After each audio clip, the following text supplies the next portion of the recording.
The message for today, the last message is entitled The Blessing of Abraham, taken from the book of Galatians, chapter 3, verses 19 to 14. Basahin natin sabay-sabay. So those who rely on faith are blessed along with Abraham, the man of faith. For all who rely on the works of the law are under curse. As it is written, cursed is everyone who does not continue to do everything written in the book of the law. Clearly, no one who relies on the law is justified before God, because the righteous will live by faith. The law is not based on faith. On the contrary, it says that the person who does these things will live by them. Christ redeemed us from the curse of the law by becoming a curse for us. For it is written, cursed is everyone who is hung on a pole. He redeemed us in order that the blessing given to Abraham might come to the Gentiles through Christ Jesus, so that by faith we might receive the promise of the Spirit. Let's pray. Father God, we praise you and thank you. We welcome po ang iyong presensya right now. Holy Spirit, give us wisdom and understanding of your word. Open mo pong aming spiritual understanding. I-open mo ang scriptures mo, Lord God. I-open mo ang salita mo upang makita po namin ang kagandahan ng mga salita mo, Lord God. At dalayan ko po, Pangsus, tago mo ko sa iyong presensya. I-anoint mo ang aking labi. At ilagay mo ang mga salita sa aking puso so that the words that I will speak, Lord God, are the words na galing sa iyo that you want us to hear from you. Salamat, Lord God. In Jesus' mighty name we pray. Amen. Praise the Lord. And the blessing of Abraham.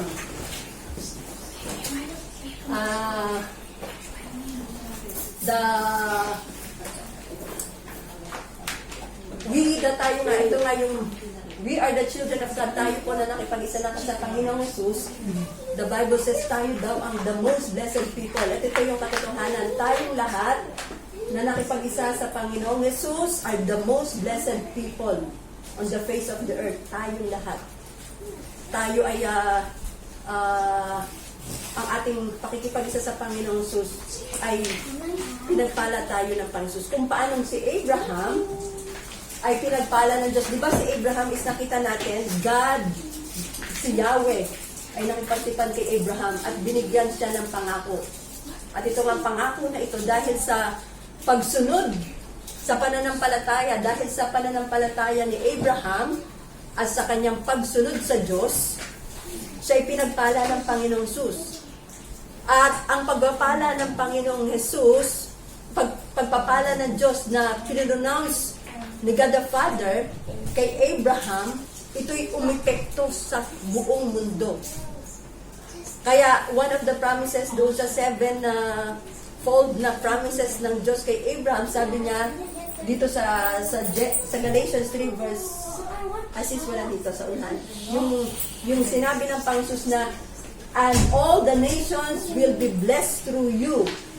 Ito ngayon, nung si Abraham ay pinili ng Diyos, and sinabi ng Diyos na and the nations of the world, sabi niya, will be blessed through you.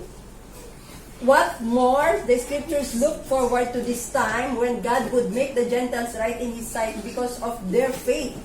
God proclaimed this good news to Abraham long ago. Ito yung long ago na sinabi ng God.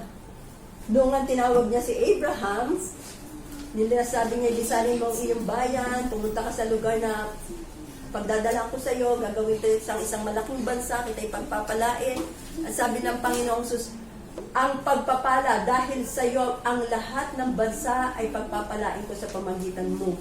So ito yun, at ito nga daw ay sabi doon, God proclaimed this good news. Yun ay good news pala yun. Yun ang good news na aabot sa buong mundo. Because nga sabi doon, na pinangako ng Diyos the good news to Abraham long ago when He said, all nations of the earth will be blessed through you.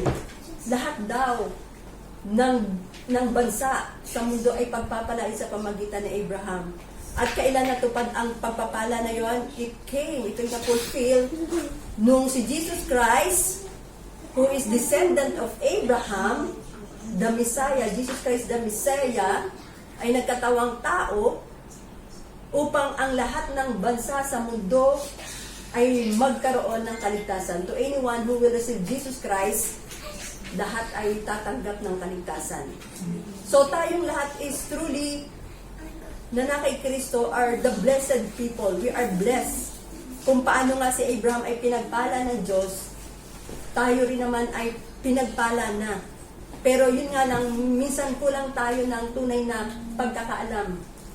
Kulang tayo ng pagkaunawa kung paano ba natin natanggap na yung blessing na yan na natanggap ni Abraham, the blessing of Abraham na tinanggap din natin sa pamagitan ng Panginoong Jesucristo. Kasi nung tinanggap natin si Jesus Christ, nung tayo ay nakipag-isa na kay Jesus, tayong lahat ay hindi lang tumanggap ng kaligtasan. Kumpleto tayo sa Panginoong Jesus. Tinanggap natin ay kalusugan, kapayapaan, kagalakan. Tinanggal tayo sa kasalanan, sa sumpa ng kautusan. At ito nga ang gusto ng Diyos na dahil gusto ng Diyos na tayo ay matanggap natin yung pagpapala rin na katulad ng kay Abraham. So paano ba? Ano ba ang ginawa ng Diyos? Ano ang ginawa ng Panginoong Hesus para tayo ay matubos ng Diyos? Para matanggap natin itong blessing na ito ni Abraham. Amen? So, tignan natin. The Bible says, dito sa Galatians 3:13, Christ redeemed us from the curse of the law by becoming a curse for us. For it is written, cursed is everyone who is hung on the pole. At ano pang sabi dito? He redeemed us in order that the blessing given to Abraham might come to the Gentiles through Christ Jesus, so that by faith we might receive the promise of the Holy Spirit. So, ano ang ginawa ng Panginoong Sus para matanggap natin yung blessing ni Abraham? Sabi dito ay Christ redeemed us from the curse. Tayo daw ay niredeem ng Diyos, tinubos tayo ng Diyos sa sumpa. Tinubos tayo ng sumpa sa kautusan. Bakit tayo tinubos ni Panginoong Jesucristo sa sumpa ng kautusan? Dahil tinubos tayo ng Panginoong Jesus sa sumpa ng kautusan dahil tayo pong lahat ay hindi makakapamuhay ng matuwid sa Diyos. Hindi tayo magiging matuwid sa harapan ng Diyos sa pamamagitan ng ating pagsunod sa kautusan. Yung mga utos ng Diyos, hindi tayo maililigtas nitong kautusan. Hindi daw tayo magiging matuwid sa harapan ng Diyos sa pagsunod natin sa kautusan. So, ano ang ginawa ng Diyos para tayo ay tubusin sa kautusan, sa sumpa ng kautusan? Ibig sabihin may sumpa ang kautusan. At paano tayo tinubos ng Diyos sa sumpa ng kautusan? Tinubos tayo sa pamagitan ng kanyang kamatayan. Yung kamatayan ng Panginoong Sus sa krus ng Kalbaryo, ito ay pagtubos ng Diyos daw sa sumpa ng kautusan. At bakit tayo tinubos ng Diyos dito sa sumpa ng kautusan? Ang sabi ng Bible, tayo ay niredeem in order na yung blessing na binigay ng Diyos kay Abraham, so that the blessing of Abraham, sabi dito, might come to the Gentiles. Ibig sabihin, yung pangako daw na binigay na kay Abraham ay ginawa ng Panginoong Sus sa pamagitan ng kanyang kamatayan sa krus, so that yung blessing na binigay niya kay Abraham ay matanggap din natin ng mga Gentiles. Tayo na mga hindi lahi na Abraham. Amen? Tayo daw ay tatanggap din ito. At ito ang katotohanan na ito itinanggap natin sa pamagitan ng pakikipag-isa sa Panginoong Hesus.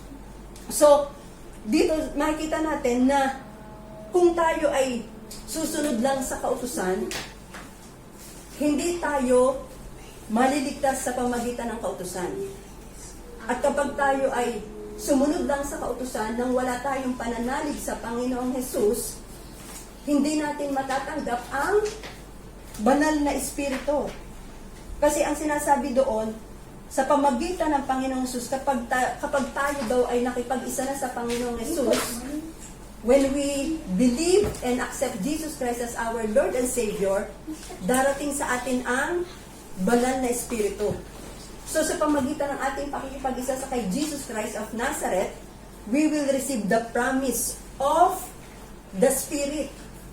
So ang pangako ng Diyos sa atin, kapag tayo ay nakipag-isa kay Jesus, tatanggapin natin ang banal na Espiritu. Kaya nga, kapag tayo ay nakipag-isa na sa Panginoong Hesus, ang banal na Espiritu ay tatak sa atin ng Diyos na tayo ay mga anak ng Diyos.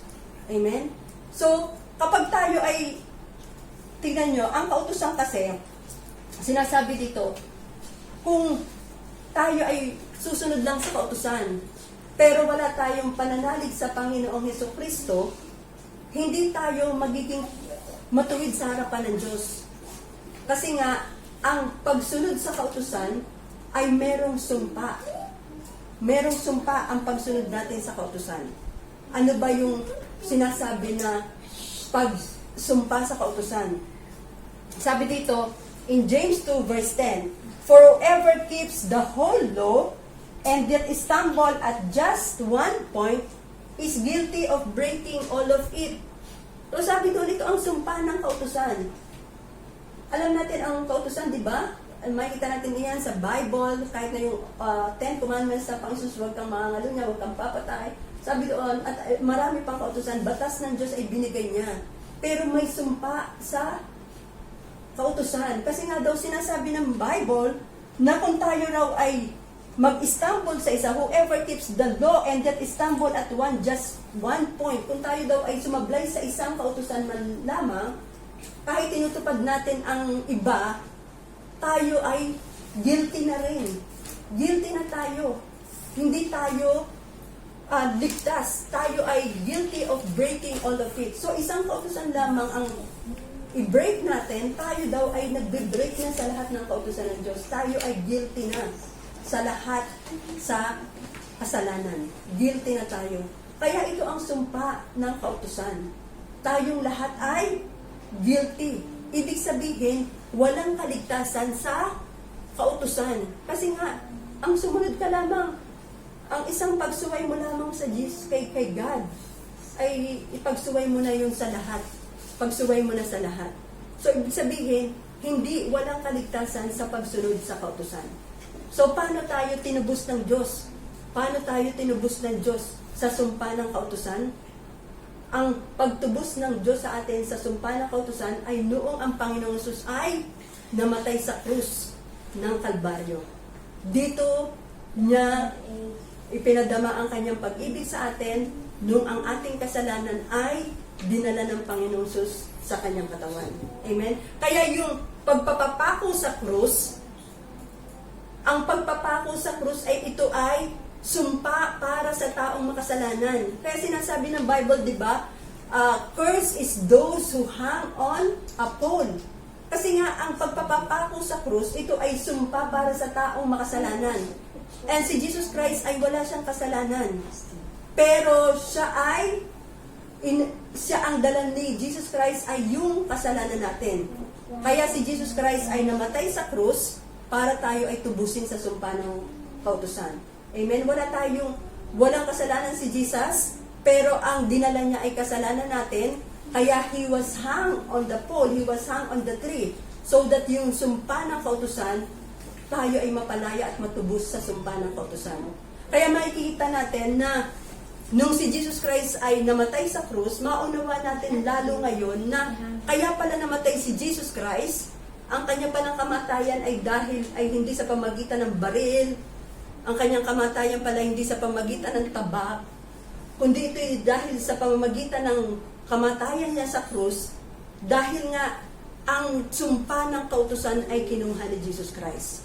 Para ang lahat tayo na sasampalataya sa Panginoong Hesus, tayong lahat ay magkaroon ng kapatawaran sa ating kasalanan. Ibig sabihin, pag tayo daw, lahat ay nanalig sa Panginoong Hesus, sumampalataya sa Kanya, na siya ay namatay at tinubos niya tayo sa sumpa ng kautusan, tayong lahat ay bibigyan niya ng kapatawaran sa ating kasalanan. So, in Galatians 3:24, so the law was a guardian until Christ came that we might be justified by faith. So, makita natin, noong wala pa ang Panginoong Hesus, hindi pa siya namamatay dito, hindi pa siya dumating, hindi pa siya namamatay. Ang kautusan ay sinasabi ng Bible na isang guardian daw lamang. Pag sinabing guardian, ito ay guide natin. Guide lang natin ito. Pero nung dumating na ang Panginoong Hesus, sabi dito, until Christ came that we might be justified by faith. Kaya nung dumating si Jesus Christ, ang kautusan ay guard lang natin bago dumating si Jesus Christ, until na si Jesus Christ ay dumating. Kaya nung dumating si Jesus Christ, ang batayan na ng Diyos ay hindi na sa pamagitan ng kautusan, kundi ito'y sa pamagitan na ng pagsunod natin sa Panginoong Hesus. Amen? Kaya yung ibang sinasabi nila na, ay hindi, sumusunod naman ako sa Diyos, gumagawa naman ako ng mabuti. Pero napakahalaga ng ating pananalig sa Panginoong Hesus. Napakahalaga ng pananalig natin sa Panginoong Hesus kasi nga sabi dito, tayo ay maja-justified lang sa pamagitan ng ating pananalig sa Panginoong Hesus. Hindi sa pamagitan ng pagsunod natin sa kautusan. Kasi di ba nung tayo ay hindi pa born again, nung tayo ay wala pa kay Jesus Christ, hindi pa tayo nakipag-isa kay Jesus, ito ang malimit natin sabihin kasi malinis naman, hindi naman ako gumagawa ng masama, hindi naman ako gumagawa hindi naman ako gumagawa, nagsisimba naman ako. Pero ang pinakamahalaga kasi yung ating pananalig sa Panginoong Hesus. Kasi kung tayo ay gumagawa ng kautusan ng Diyos, sumusunod tayo sa utos niya, gumagawa tayo ng mabuti sa Kanya, pero hindi naman tayo nananalig sa Panginoong Hesus, na ating siyang Panginoon na tagapagligtas, sabi doon, ang mga gawa natin daw ay para lang itong basura, para lang itong maduming basahan sa Kanya. Kung ang babatayan natin ay yung gawa natin lamang, at hindi tayo sumasampalataya kay Jesus Christ as our Lord and Savior, yung ating mabubuting gawa ay parang isang maruming basahan lang sa paningin ng Panginoong Hesus. Pero kapag tayo ay unang-unay sumampalataya sa Panginoong Hesus, ang susunod dito ay yung mabubuting gawa natin. Kaya nung wala pa yung Panginoong Hesus sa atin, nung tayo ay nagbabatay lamang sa mabuting gawa, walang kwenta yung mabuting gawa natin. Pero nung si Jesus Christ ay dumating, tayo ay sumampalataya sa Kanya, sumunod sa Kanya, yung ating mabuting gawa ay meron ng kwenta, meron ng halaga. Kasi nga tayo ay sumusunod by faith sa Panginoong Jesucristo.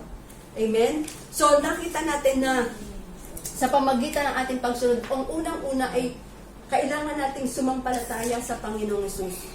At pagkatapos noon, ang pagsunod ay kasunod na. Ang pagsunod natin sa Panginoong Hesus, ang ating faith, pagkatapos ng obedience, ito ang dapat ng ipamumuhay natin. Kaya napakahalaga na unang-una tayo ay sasampalataya sa Panginoong Hesus, at pagkatapos na ating pagsampalataya sa Kanya, then yung obedience natin ang nais na makita ng Panginoon sa atin. And yun nga, yung inaano natin na ang faith na sinasabi natin, kung wala daw ang works without faith, ito ay dead. At yun ang sinasabi ng Panginoon Hesus, na hindi lahat ng tumatawag sa Kanya ay makakapasok sa langit, kundi ang lahat ng nananalig unang-una sa Panginoong Hesus, yun ang sinasabi na makakapasok sa langit. Amen? Kaya daw, kung tayo ang lahat ay magbabatay lamang sa pagsunod ng kautusan, under tayo ng curse. Pero ang dahilan, kaya tayo ay tinubos ng Panginoong Hesus sa sumpa ng kautusan, sa sumpa nitong kautusan ay para daw ang pagpapala na pinangako ng Diyos kay Abraham ay dumating sa atin. Kaya now that we are in Christ Jesus, yung blessing of Abraham ay dumating na sa atin sa pamagitan ng Panginoong Jesucristo.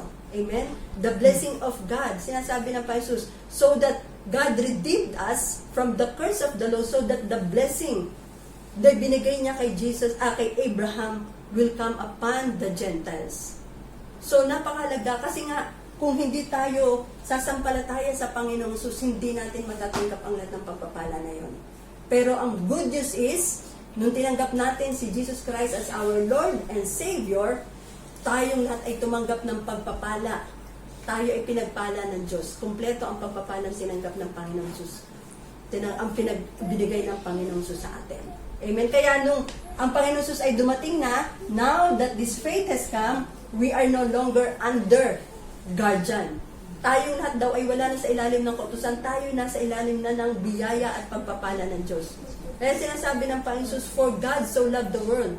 Kaya nga daw ang sino man tumanggap sa Panginoong Hesus ay hindi nahayaang pang maparusahan, kundi tayo daw ay nasa ilalim na ng kagandahang loob ng Diyos. Nasa ilalim na ng kagandahang loob ng Diyos. Ibig sabihin, do tayo ay mga anak ng Diyos, do tayo dun sa do tayo ay mga, sa ating pananalig sa Diyos, may pagkakataong tayo ay nagkakasala pa rin, pero in spite na sa ating pagkakasala, ay hindi nawawala ang pagiging mga anak natin ng Diyos.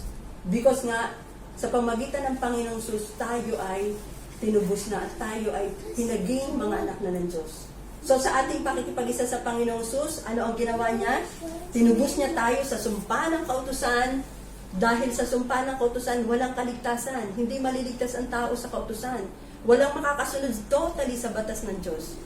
Kahit na si Haring David, di ba, sinasabi natin si Haring David ay man after God's own heart. Pero kahit siya ay man after God's own heart, siya ay nagkasala pa rin. Wala kahit isa man ang makakasunod sa kautusan. Kaya may sumpa ang kautusan. At ito nga yung ginawa ni Jesus. He died on the cross so that ma-redeem tayo sa sumpa na ito ng kautusan.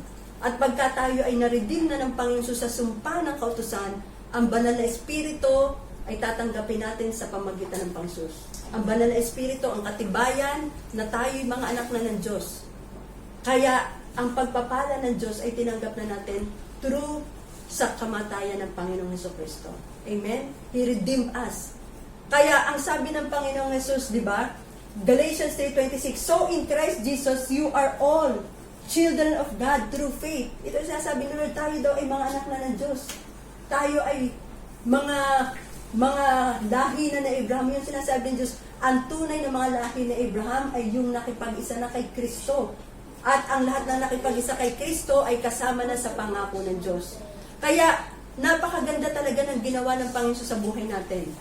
Isipin nyo yung kamatayan ng Panginoon sa krus, tayo ay idinugtong ng Diyos, tayong mga hintil. Sino ba ang mga hintil? Tayong wala sa lahi ni Abraham. Hindi kabilang sa mga Hudyo. Tayo daw ay idinugtong sa lahi ni Abraham para matanggap natin ang pagpapalang iyan. At hindi lang yun, dahil tayo nga ay iniligtas na ng Diyos, tinubos sa pamagitan ng kanyang kamatayan, tayo ngayon ay mga anak na ng Diyos. We are all children of God. Hindi sa pamagitan ng ating mabuting gawa. Paano tayo naging mga anak ng Diyos? Sabi doon, if you believe, forever believe and receive Jesus Christ, meron daw tayong karapatang tawaging mga anak ng Diyos. So, ibig sabihin, para tayo maging mga anak ng Diyos, kailangan tanggapin natin ang Panginoong Jesus at sumampalataya tayo sa Kanya na siya ay namatay sa krus at tayo ay binilang na ng Kanyang mga anak. Amen? So, yun ang pagiging anak ng Diyos. Sa pamagitan ng ating pananampalataya sa Panginoong Jesus, tayo ay naging mga anak na ng Diyos. Amen? Wala ito sa kung ano ang mga natapos natin, kung ano ang pinagdaanan natin, kung anong relihiyong meron tayo. Ito ay dependent lamang sa ating right relationship with Christ Jesus. Amen? Kaya yung iba sinasabi nila, ay nananalig naman ako sa Diyos. Pero sinong Diyos? Si Jesus Christ ang Diyos. Huwag natin sasabihin na nananalig ako kay Jesus. Di ba nung tayo yung mga born again pa at tayo ay mahirap ding abutin ng mga born again Christians, sinasabi natin na nananalig naman ako sa Diyos. Sumasampalataya naman ako sa Diyos. Pero sinong Diyos? Kailangan ang sampalatayahan natin ay si Jesucristo dahil si Jesus Christ lamang ang tanging daan para tayo ay maligtas. Si Jesus Christ lamang ang tanging Diyos na siya ay naghirap, siya ay nagtatawang tao, siya ay tinubos niya ang lahat ng ating kasalanan para tayo ay matanggap natin ang kaharian ng Diyos, matanggap natin ang pagpapala na pinangako ng Panginoong sa atin. So si Jesus Christ, ay yung iba na, kasi minsan talaga ay mahirap, pero kaya nga ang discipleship ay hindi siya madali, ang soul winning ay hindi madali. Kasi ang pagpapatanggap sa Panginoon Jesus ay madali lang. Pero ang mahirap ay yung pagsunod mo sa Diyos. Yung pagpapatuloy sa Panginoon Jesus, yun ang mahirap. Marami kasi na gusto nang tanggapin ang kaligtasan, pero yung pagsunod, yung pamumuhay katulad ng Panginoon Kristo, yung pagbabago, yun ang ayaw. Pero kaya nga, ang discipleship, sabi ng Panginoon, go and make disciples of all nations. Ang pagiging disciple ay pamumuhay na kagaya ng Panginoong Jesucristo. Amen? Kaya nung tinanggap natin si Jesus Christ, ang sabi ng Bible, si Jesus Christ daw ay isinuot sa atin, ang buhay daw ng Panginoong Jesus ay isinuot sa atin na parang damit. Parang damit daw ito, sinuot niya sa atin nung tayo ay mabautismohan sa Espiritu.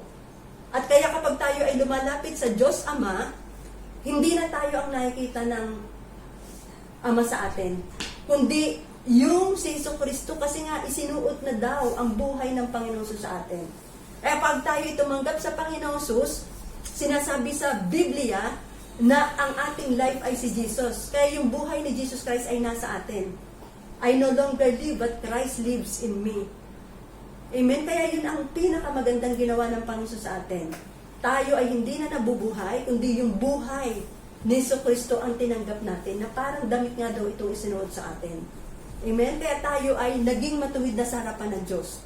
Naging malinis tayo sa kanyang harapan, at ang nakikita ng Panginoon sa atin ay ang Panginoong Jesucristo na siyang ating buhay.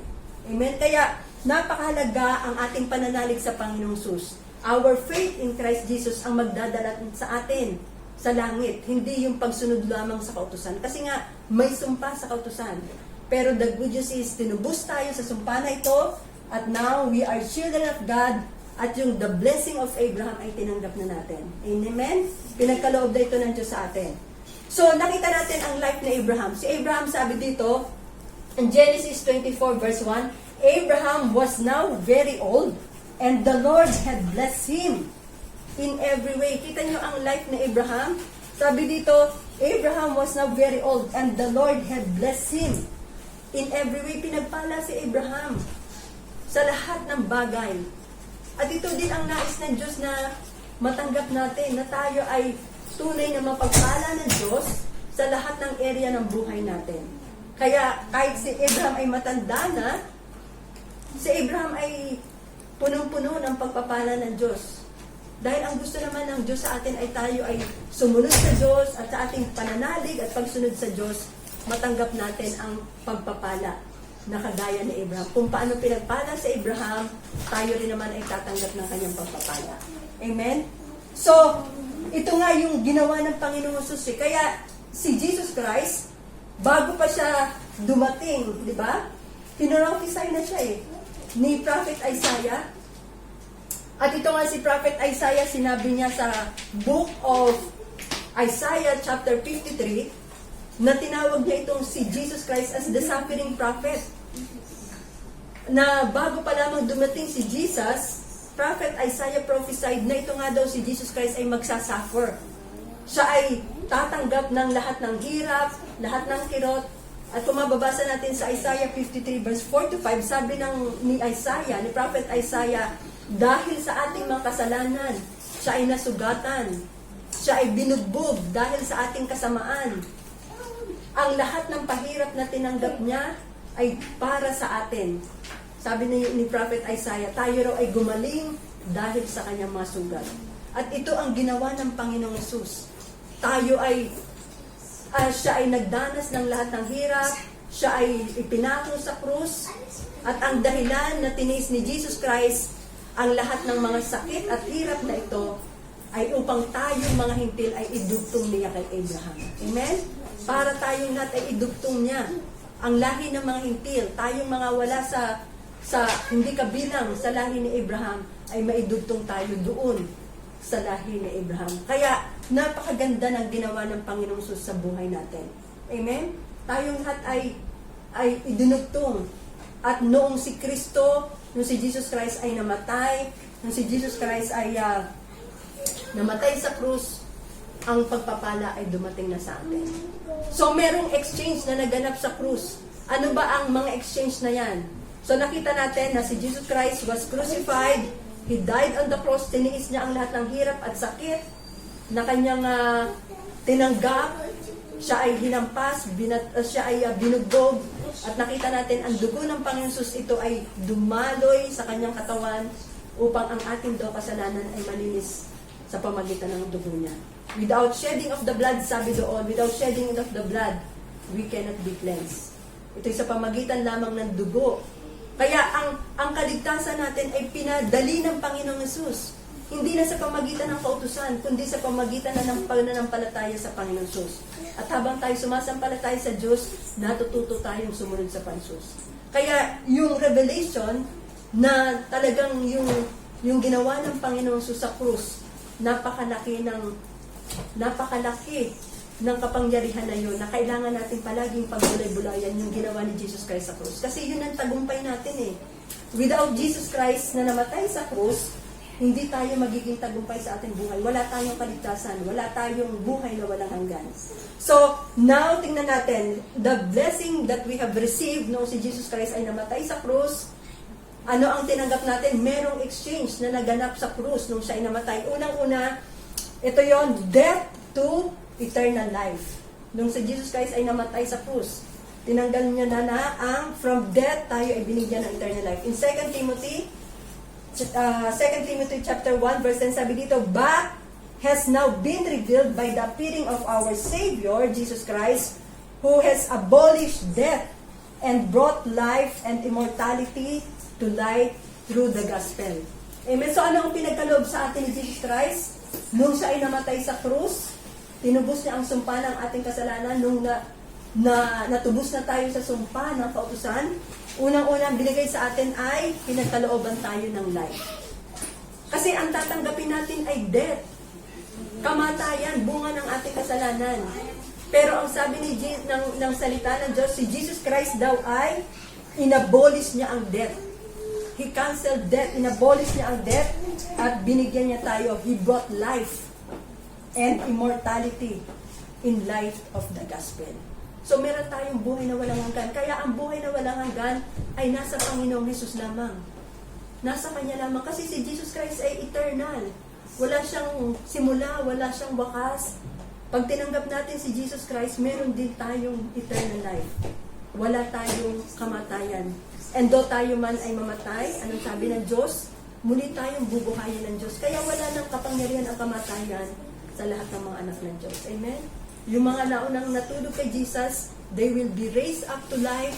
At tayo naman daw na naiwan pa dito kapag dumating si Jesus Christ, may experience natin yung buhay na walang hanggan. Amen? Kaya ang ginawa itong yung exchange na nangyari sa krus. Si Jesus Christ ay namatay para tayo ay hindi na dumanas ng kamatayan. Amen? Bibigyan niya tayo ng buhay na walang hanggan. At ito yung inaasahan natin sa pagdating ng Panginoong Hesus. So ano pa ang tinanggap natin? Ano pa ang nangyari? Noong si Jesus Christ ay namatay sa krus, ano ang tinanggap natin? When Jesus Christ He died on the cross, pangalawa, sickness to death. Yung tayo daw ay iniligtas niya sa lahat ng sakit at karamdaman. Isipin niyo ang kagandahang loob ng ginawa ng Panginoong Hesus sa atin, na ito ay kayang-kaya, ito ay dapat nating palaging angkinin. May karapatan tayong tanggapin, may karapatan tayong i-claim at i-prophesy, i-confess ang mga pangako na ito ng Diyos sa atin, sapagkat naganap na ito nung ang Panginoong Hesus ay namatay sa krus. From sickness to health. Ano sabi dito? 1 Peter 2:24, He personally carried our sins in His body on the cross so that He can be dead to sin and live for what is right. By His wounds, you are healed. So, unang-unang kinuha ng Panginoon sa atin ay yung ating kasalanan. Sa Kanyang kamatayan sa krus, kinuha niya ang kasalanan natin, dinala niya sa Kanyang katawan, at pagkatapos na makuha niya ang kasalanan natin, meron na tayong kagalingan. Kaya yung kasalanan natin, kaya kapag tayo nagkakasala, di ba? Kailangan natin mag-repent kaagad eh. Kasi alam natin, ito ay way ni Satanas para tayo ay bigyan ng anumang sakit at karamdaman, anumang kahirapan. Kasi nga, yung sa krus ng Kalbaryo, nung kinuha niya ang kasalanan, nung kasalanan natin, tumanggap tayo ng kagalingan daw. At ito ang katotohanan, tumanggap tayo ng kagalingan. Sabi ng Pansus, when He carried our sin, pinatawad tayo sa kasalanan, at ang pagkatapos noon, by His wounds, you are healed. Yung mga sugat ng Panginoong Hesus na tinamo niya sa krus, ito ay katumbas ng lahat ng kagalingan, ng lahat ng sakit. So, kung meron tayong nararamdaman sa ating mga katawan, i-confess natin, by the wounds, by His wounds, I am healed. Huwag natin palaging idedeklara na yung mga negative sa atin, bagkus ang palagi natin i-confess yung naganap na sa krus. Kasi doon sa naganap sa krus, yun ang tagumpay natin. Kaya napakahalaga na lagi nating bubulay-bulayan na sa krus ng Kalbaryo, meron tayong tagumpay, meron tayong kagalingan, meron tayong kaligtasan. Isipin nyo, by His wounds, we are healed. Kaya pala yung mga sugat ni Jesus na kanyang tinamo, ang katumbas pala ng lahat ng sugat na yun ni Jesus ay sakit. So kahit ano pa mang sakit, meron ang lahat ng tao sa buong mundo, isa-isahin pa natin ang lahat ng sakit na yan, cancer, tuberculosis, lahat ng mga sakit na yan, hika, ubo, sakit, lahat ng sugat na yan. Ang sugat na yan ay katumbas ng lahat ng sakit na dinala ni Jesus Christ sa cross. Kaya whatever nararamdaman natin, i-confess natin sa pamagitan ng dugo mo, Panginoon, sa pamagitan ng mga sugat mo, Lord, I declare na ako'y magaling na. Ako'y pinagaling mo na. Amen? So ano pa ang naganap? Yung exchange when Jesus Christ, He died on the cross, ang pinagkaloob din ng Panginoon sa atin ay acceptance. Rejection to acceptance. Ano ba ang nangyari kay Jesus? Di ba si Jesus Christ ay, He was rejected? Nireject siya. Sino nag-reject sa Kanya? Ang Diyos Ama. Kasi nung siya ay nakapako sa krus, anong sinabi ni Lord Jesus? My God, why have you forsaken me? At ito na time na yun ay sinabi niya na ang in-address niya ang God the Father na my God. Hindi niya tinawag ang Diyos Ama na God the Father. Dahil nung time na ito, si Jesus nga ay pinabayaan or ni-reject ng God the Father para tayo naman ay tanggapin ng Diyos Ama. Kaya si Jesus Christ ay, He was rejected noong time na yun dahil nga ang kasalanan ng buong mundo ang daladala ng Panginoon sa kanyang katawan.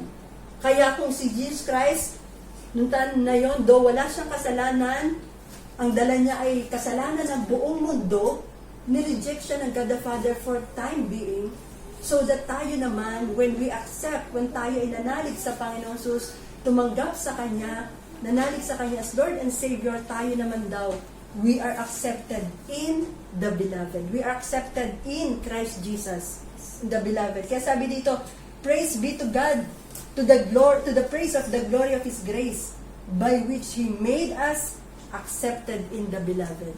Amen? Tinanggap tayo ng Diyos. Kaya kahit ano pa man yung ating mga karumihan, ano pa man ang mga nagawa natin in the past na maaaring isipin natin na hindi na ako karapat-dapat sa Ama, hindi ako karapat-dapat na tawaging anak ng Diyos. Walang kasalanan na hindi kayang bayaran ng dugo ng Panginoon Jesus. Walang pwede pang maging harang at hadlang para tayo ay magkaroon ng ganap na relasyon sa Diyos Ama. Kaya nga, di ba sinasabi sa Bible, nothing can ever separate us from God. Nothing can ever separate us from the love of God the Father. Na ito'y pinakita ng Diyos sa pamagitan ng Panginoon Jesus. Yun nga ang pag-ibig ng Diyos eh. Ang pag-ibig ng Diyos ay nung si Jesu Cristo ay namatay sa krus. Isipin niyo yun, napakalaking kapangyarihan ang pag-ibig ng Diyos. At itong pag-ibig ni Jesus Christ ay yung kanyang kamatayan sa krus. Dahil sa kanyang kamatayan sa krus, tayong lahat ay tinanggap ng Panginoong Jesus. Amen? Wala na ang sumpa sa atin. Malaya na tayo. Tayo ay tinanggap na ni Jesus Christ. Tayo ay tinanggap na ng Ama sa pamagitan ng Panginoon. Amen. Ano pa ang ginawa ng Panginoon Jesus sa ating pakikipag-isa kay Lord Jesus Christ as our Lord and Savior? Meron daw tayong tinanggap at ito nga daw ay from poverty to prosperity. The Bible says in 2 Corinthians 8 verse 9, for you know the grace of our Lord Jesus Christ, that though He was rich, yet for your sakes He became poor, that you through His poverty might become rich. Amen? Tingnan niyo yung ginawa ng Panginoon sa kanyang kamatayan sa krus. Di ba si Jesu Cristo ay mayaman? Siya ang hari. Siya yung may-ari ng mundo. Sa pamagitan niya, nilikha niya ang lahat ng bagay. Pero siya He humbled Himself. At yung pag-humble niya, ito ay hanggang kamatayan. kaya siya ay naging mahirap, ay dahil siya nga ay nagkatawang tao, though siya ay hari, siya ay nagkatawang tao, at sa pagiging tao, siya ay nagsuko ng buhay hanggang kamatayan. At yung kanyang kamatayan sa krus, dahil sa kanyang kamatayan sa krus, siya ay naging mahirap. Para daw tayo naman na mahirap, dahil sa ating mga kasalanan tayo ay naging mahirap. Dahil sa ating mga kasalanan tayo ay naging salat. Dahil sa ating mga kasalanan tayo ay naging mahina, mahirap. Tayo ay walang taglay na kalakasan, mahirap tayo sa lahat ng bagay. Pero yun nga ang ginawa ng Panginoon. Through His poverty, tayo naman will become rich. Amen? Mayaman tayo. Kumbaga, wala tayo, we are complete in Christ. At itong kayamanan na ito is, sabi doon sa Bible, kung ano daw meron ang Panginoong Sus, ito daw ay para sa atin. Ang lahat ng kay Kristo ay sa atin. Kaya nga, ang kaharian ng Diyos ay nakatalaga na para sa atin. At sa pamagitan ng Panginoon Sus, ang buhay ng Panginoon Sus, nararanasan natin ang kasaganaan sa Kanya. Nararanasan natin yun. Sabi nga sa Bible, si David sinabi nga, di ba, ako'y naging bata, ngunit ako ngayon ay matanda na, pero hindi ko kailanman nakita daw na ang matuwid ay naghirap. Yun ang sinasabi ni David. Dahil yun ang katotohanan, na walang taong naglingkod sa Diyos na naghirap, walang taong sumasampalataya sa Diyos na mahirap. Dahil ang katotohanan, tayo ay mayaman. Tayo ay kumpleto sa Panginoong Hesukristo. Kaya nakita natin, di ba, ang prodigal son, nung siya ay umalis, kinuha niya ang kayamanan ng kanyang, hiningi niya na pagkatian ng kayamanan ng kanyang magkapatid. Pero nilustay niya naman ang kayamanan. Nilustay niya ang kayamanan ng kanyang natanggap. At nilustay niya ito sa anong klaseng pamumuhay, sa wild living. Tapos nung siya ay naghirap na, naalala niya ang kanyang ama. Kasi dumating ang famine. Nung siya ay kinuha niya, nilustay niya ang pera, naging mahirap siya, nawala na siya ng kaibigan, wala na siyang makain, at halos yung pagkain nga daw ng baboy ang kanya ng kinakain. And he came to his senses. Naalala niya ang kanyang ama at nagbalik siya sa kanyang ama. Kaya naman nung kanyang pagbabalik kay God the Father ay tumakbo. Mismo ang God the Father ang tumakbo papalapit sa anak niyang nagbabalik loob sa kanya. At nung pagbabalik niya, niyakap siya ng kanyang ama, hinagkan siya. Pero ang problem is, nung nakita ito, nung kanyang nakatatandang kapatid, itong kanyang nakatatandang kapatid ay naano naman siya, nagalit siya. Ano sabi niya sa kanyang ama? Father, matagal na akong nandito, pero hindi niyo man lang ako pinagpatay ng guya, katulad ng pagdating ng kapatid ko na masuwayin. Pero anong sabi ni God the Father? Tandaan mo, anak, ang lahat ng akin ay iyo. Nandito ako, pero bakit hindi mo ina-enjoy ang lahat ng nasa aking kaharian? Kaya yun ang problema nung doon sa elder brother, na inisip niya, naging ang kanyang isipan ay na-focus sa bagay na wala siya, pero hindi niya na-enjoy ang presence ng God the Father, at lalong higit, hindi niya na-enjoy kung ano ang kaloob ng Diyos Ama sa kanya. Kaya tayong lahat, habang tayo ay nandito, ini-enjoy natin ang lahat ng meron tayo. At unang-unang ini-enjoy natin yung presence ng Diyos, God, sa atin. Amen? Kasi nga, sa pangalan ng Panginoong Jesus, tayo ay tumanggap ng prosperity. Kaya kasi sinasabi din sa Bible, di ba? I pray that your soul prospers. Kailangan daw yung unang-una, mag-prosper ang soul natin. Paano ba nagpa-prosper ang soul natin? I pray that your soul prosper. At pagkatapos daw ma-prosper ang soul natin, tatanggap din tayo. We will be in good health. Yung soul natin, unang-una kailangan mag-prosper. At ang pag-prosper ng ating soul ay sa pamagitan ng ating relationship kay God. Habang tayo nag-aaral ng kanyang salita, habang tayo ay nagbubulay-bulay, sumasamba sa Diyos, ang ating soul ay pinaprosper natin. Pag tayo ay nag-prosperous na ang ating soul, tandaan natin, ang ating lahat ng kaloob ng Diyos na kailangan natin ay idadagdag ng Diyos sa atin. Kaya yun ang sinasabi ni Lord seek ye first the kingdom of God. And then, sabi doon, and all these things will be added unto you. So we must prosper our soul first. Paano ang pag-prosper ng soul natin? Sa pamagitan ng ating pagsusuko ng buhay, pagsunod sa Panginoon Jesus, pagsamba sa Panginoon Jesus, at sa pamagitan ng pag ang soul natin ay prosperous na, then sabi doon, ihadadagdag na ng Panginoon Jesus. Ano man ang kailangan natin sa buhay, makakamta natin ito sa pamagitan ng Panginoon Jesus. Amen? So ano pa ang naganap sa krus? From poverty to prosperity, rejection to acceptance, and then tinanggap natin ang defeat to victory. 1 Corinthians 15 verse 57, sabi dito, but thanks be to God who gives us the victory through our Lord Jesus Christ. Ano ba ang nangyari sa krus? Si Jesus Christ was defeated, di ba? Natalo siya ng mga Hudyo, natalo siya ng mga Roman, napako siya sa krus. Pero ang katotohanan noon ay hindi siya natalo. Siya lamang ay na-defeat on the time para tayo naman ay magkaroon ng tunay na victory sa ating mga buhay. Amen? Kaya si Yesu Cristo na, ngayon na siya ay, He was raised to life, on the third day na siya ay nabuhay, yun ang kanyang great victory. Hindi siya nanatili sa kamatayan, hindi siya nanatili sa grave, but on the third day, He was raised to life, so that tayo naman ngayon, na tumanggap sa Panginoong Jesus ay tagumpay na habang panahon. Bakit tayo tagumpay habang panahon? Kasi si Kristo Jesus, na makapangyarihan sa lahat ay nananahan sa atin. Si Jesus ang ating tagumpay, siya ang nakatira sa atin. Si Yesu Kristo na makapangyarihan, siya may lalang ng langit ng lupa, na lumikha sa lahat ng bagay, may kontrola sa lahat ng bagay, makapangyarihan sa lahat, siya ay nakatira sa atin. Kaya tayo ay makapangyarihan. We can never be defeated by the enemy. Tandaan natin yan. Kahit tayo ay dumadanas ng konting pagsubok man, hindi tayo mananatili sa pagsubok na yan. Kasi si Jesus Christ, hindi na tayo hahayaang magapi ang lahat ng mga anak ng Diyos dahil si Yesu Kristo ay namatay na sa krus para tayo bigyan ng tagumpay. Kaya, habang tayo dumadanas ng pagsubok, ito ay way ni Lord para tayo patatagin sa ating pananampalataya. Lalo tayong kumakapit sa Diyos. At sa pamagitan ng kapangyarihan tinanggap natin sa kay Jesus, meron tayong kapangyarihan laban sa kaaway. Lagi tayong nire-rebuke natin ang lahat ng gawa ng kaaway kasi iyon ang command ng Panginoon Jesus sa atin. Gusto ng Panginoon Jesus ay wasakin niya sa pamagitan natin ang gawa ng kaaway.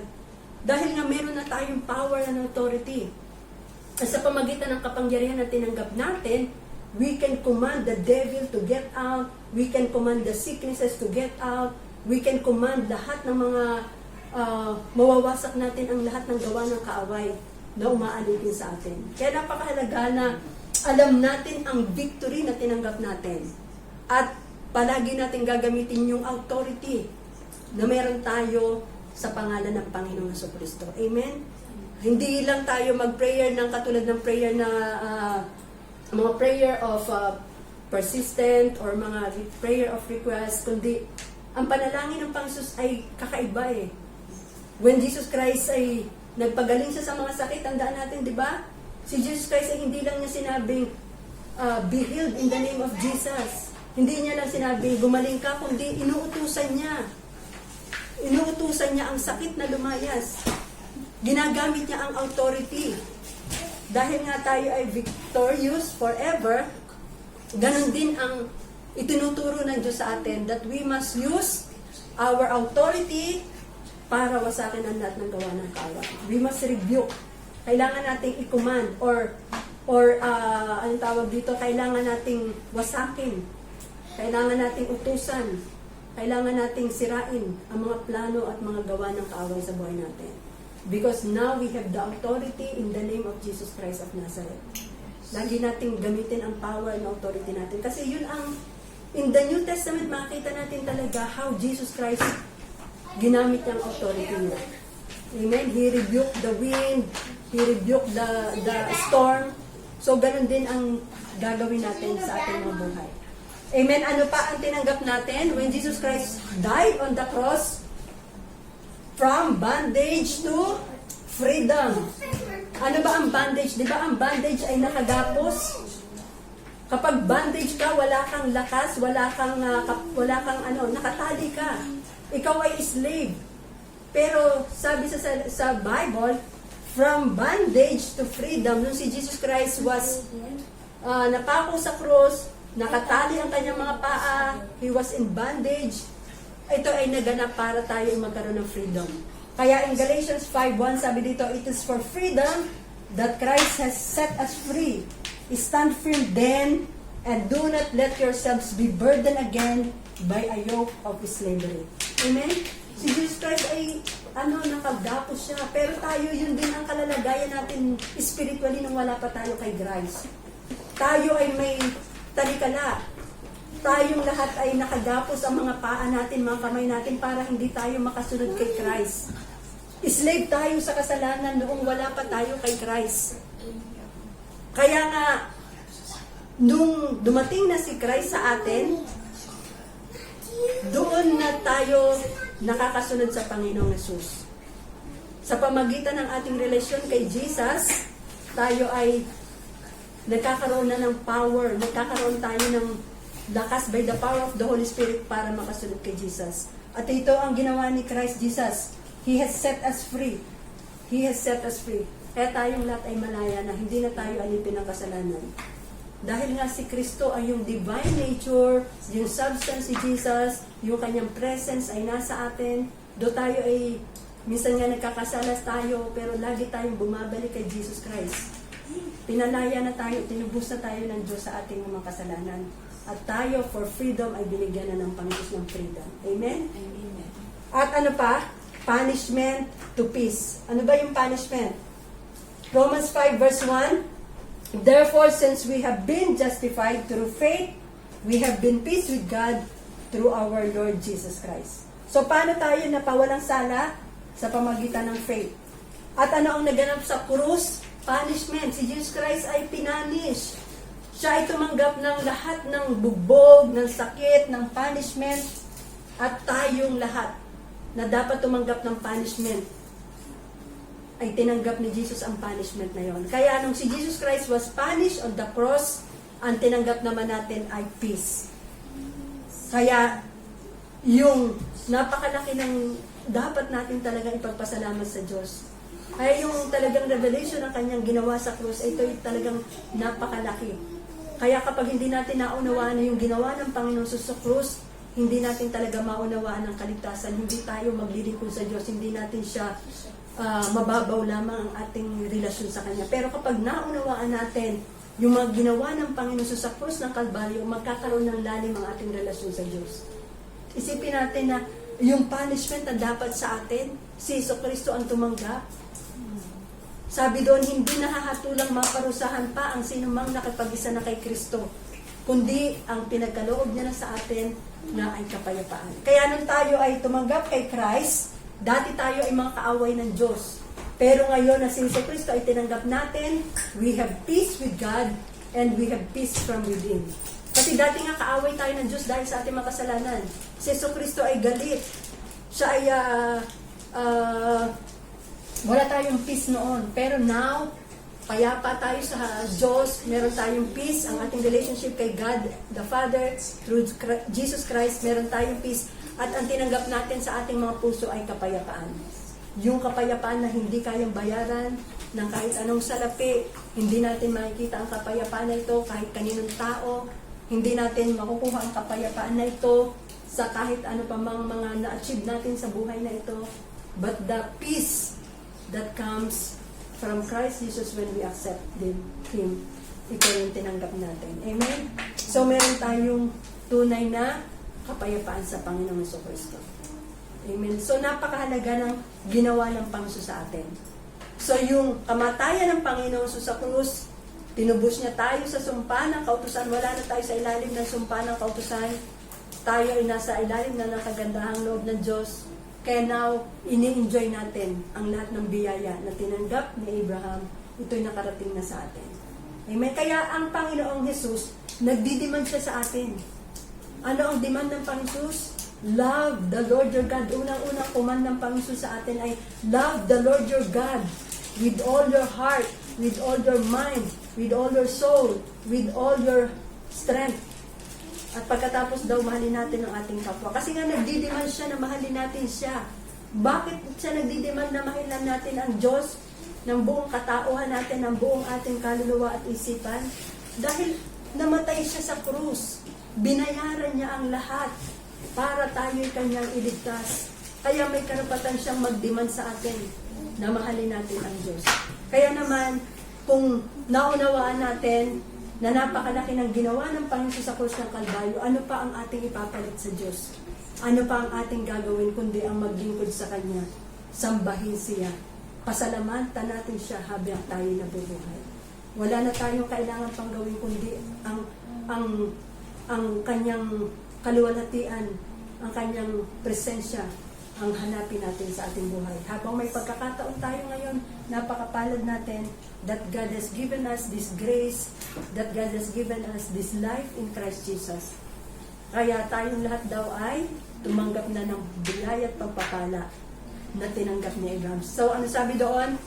So that He died, He redeemed us from the cross, so that the blessing that was given to Abraham might come to the Gentiles. Amen? So, sa pamagitan ng Panginoon, tinanggap na natin ang pagpapala na kagaya ng kay Abraham. Amen? So, mapalad tayo. So, for those na hindi pa nakakilala hindi pa tunay na tinanggap sa Panginoon, this is your chance. This is a binigay ng pagkakataon na tanggapin natin si Jesus Christ. Ang sinasabi sa Bible, for those who believe and accept, kailangan may acceptance. Hindi lang natin kilala ang Diyos, kundi tinatanggap natin si Jesus as our Lord and Savior, so that sa pamagitan ng ating relationship sa Kanya, when we accept Him and believe in Him, ang banal na Espiritu ay papasok sa darating sa atin. We might receive the promise of the Holy Spirit. At ito nga ang katibayan na tayo mga anak na ng Diyos. Amen? So napakapalad natin, napakadakila ang ginawa ng Diyos, napakalaking hirap ang tiniis ng Diyos para lamang tayo ay tumanggap ng ganitong biyaya at pagpapala. Nung wala pa tayo kay Christ, di ba ang buhay natin, hindi natin alam talaga kung saan tayo patutungo. Puno ng kaguluhan, puno ng pag-alala, puno ng pagkalito, puno ng kabalisahan, aligagaka. Pero now that we are in Christ, the peace of God ay pinagkaloob din sa atin. Kagalakan, kapayapaan, tagumpay. Amen?